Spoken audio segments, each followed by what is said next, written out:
Sunday ஸ்பெஷலாக இன்றைக்கி mutton biryani காரம் கம்மியாக பசங்களுக்கு தகுந்தாப்புல அவங்களுக்கு லைட்டாக நம்ம நார்மலாக சாப்பிட்ற காரமே காரம்னு சொல்லுவாங்க. அதனால் அவங்களுக்கு தகுந்தாப்புல இன்றைக்கி செஞ்சேன். கொஞ்சமாக மதியம் பண்ணி கொடுத்தேன். அதுக்கப்புறமா இன்றைக்கி சிக்கன் வாங்கி குழம்பு தான் வச்சு கொடுத்தேன். ஏன்னா என் ஹஸ்பண்ட் வந்து கொஞ்சம் மட்டன் சாப்பிட மாட்டாங்கனால அவங்களுக்காக சிக்கன் வாங்க வேண்டியிருந்துச்சு. குழம்பு வச்சுருந்தேன். இன்னொன்று பிள்ளைங்க ரொம்ப அந்த ஃப்ரைட் ஐட்டம் கேட்குறாங்கன்னு சொல்லிட்டு, இல்லைன்னா அடிக்கடி ஹோட்டலில் தந்தூரி கேட்பாங்க. சரி நம்ம இன்றைக்கி தான் ஃபஸ்ட் டைமாக ட்ரை பண்ணி பார்ப்போம்னு சொல்லிட்டு சிக்கன் வாங்கிட்டு வந்தேன். அது பார்த்திங்கன்னா 2 பீஸ் கரெக்டாக வாங்கிட்டு வந்தேன். அந்த 2 பீஸையும் பிள்ளைங்களுக்கு சூப்பராக ஒரு 2 ஸ்பூன் ஆயில் 1 ஸ்பூன் பட்டர், இதுவே ஜாஸ்திங்க என்னை பொறுத்தமட்டில். 1 ஸ்பூன் ஆயில் 1 ஸ்பூன் பட்டர் போட்டாலே சூப்பராக வந்துடுது. அப்படியே இது எவ்வளோ சாஃப்டாக ஜூஸியாக செம்ம அல்டிமேட்டாக வந்துருந்தது.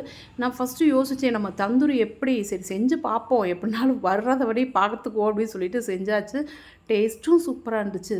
அருமையாக அந்த ஸ்மோக்கி ஃப்ளேவரோடு இருந்துச்சு. அதை அடுத்த வீடியோவில் உங்களுக்கு போடுறேங்க.